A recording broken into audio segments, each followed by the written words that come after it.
தேவச்சனமே, நாம் அநேகர் செய்ய வேண்டியதை இன்னும் செய்யவே இல்லை. நாம நம்முடைய வாழ்வில் ஒரு ஆர்டினரி சராசரி கிறிஸ்தவனா வாழ துடிக்கிறோம்.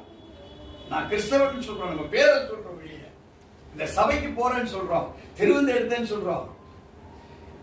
What about agreement have you revealed? உன்னோட கூட தேவன் பண்ண உடன்படிக்கை எத்தனை பேருக்கு தெரியும்? முடவன் சொல்லிட்டான்,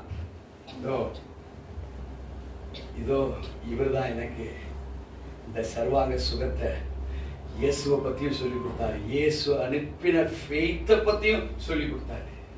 அதனால இந்த சர்வாங்க சுகம் கிடைத்தது என்பதை யார் சொல்றா? முடவ ஆக்ஷன் சொன்னது யாரு? பேதுரு சொல்றாயா. ஏன்?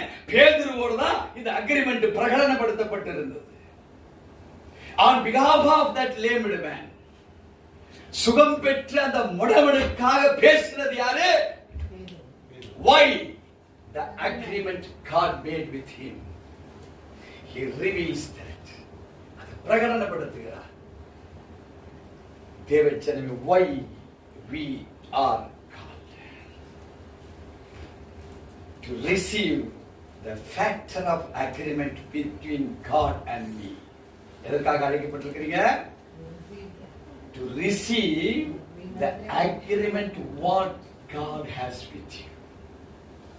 அதற்காக தான் நீங்க தேவனுடைய ராஜ்யத்தையும் நீதியையும் தேடணுமே தவிர, அப்ப என்ன கொடுக்கப்படும்? சகலமும் உங்களுக்கு கொடுக்கப்படும்.